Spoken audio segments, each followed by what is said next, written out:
money. Derek Carr's contract becomes guaranteed before the Super Bowl. Yeah. Do you think the Raiders cut Carr? I think What they're going to happens end to him? up, I think he ends up getting cut because he's not going to let them dictate where he goes. He's got a no trade clause. So unless he basically has to come, he's visiting the Saints, he's talked to other teams. He basically has to come to a new deal with those teams by the time this happens. Half these guys haven't even figured out their cap situation or who they're drafting. So I think it's too early.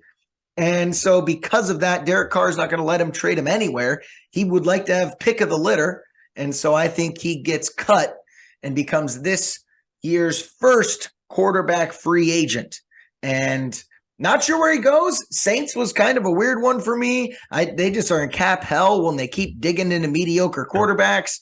You know, the Raiders are definitely cutting him. So the Jets is an option. Carolina's an option. Heck, the Bucks are a great spot for him. I think we both said that earlier this year. So I would love him at the Bucks. There's definitely some interesting spots here for Derek Carr to go to. Yeah, I'm agreeing with everything you're saying. I like all that. New Orleans good for Carr, but not for the Saints. Saints have that cap situation.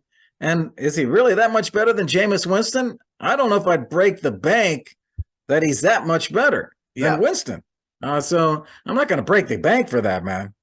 So I think, New Orleans would be good for Carr, but I don't know it's good for the Saints. I like my number one pick. We talked about this a few weeks ago. Still my number one pick's Tampa Bay. Got Evans and Godwin. Got that offensive line. He'd be the best quarterback in that division. Yeah. That's so the Bucs true. only have Kyle Trask right now. They have to have somebody. He could step in there and win. My second one, as I had picked before, I staying with it. My second one is the Jets. The Jets, strong offensive talent, good defense, set up for a playoff run. They're probably going to make the playoffs if they get a good quarterback. So I think the Jets would be a great spot for him too. Yep. Let me throw another dark horse in there. Let's see if Indianapolis keeps rolling with the next veteran quarterback they can find. That would be another one I'd keep an eye out for because that roster is still pretty good. But if I was them, I'd stop with the Matt Ryan, Phillip Rivers of this world and just draft a QB for once. Yeah, the GM needs to get that pick right or he's going to lose his job. They've already messed up. The next guy to go is going to be the GM. I don't think he takes a chance on a veteran at Indy. I think he's going to go with someone younger or more. I think that's it. Yeah.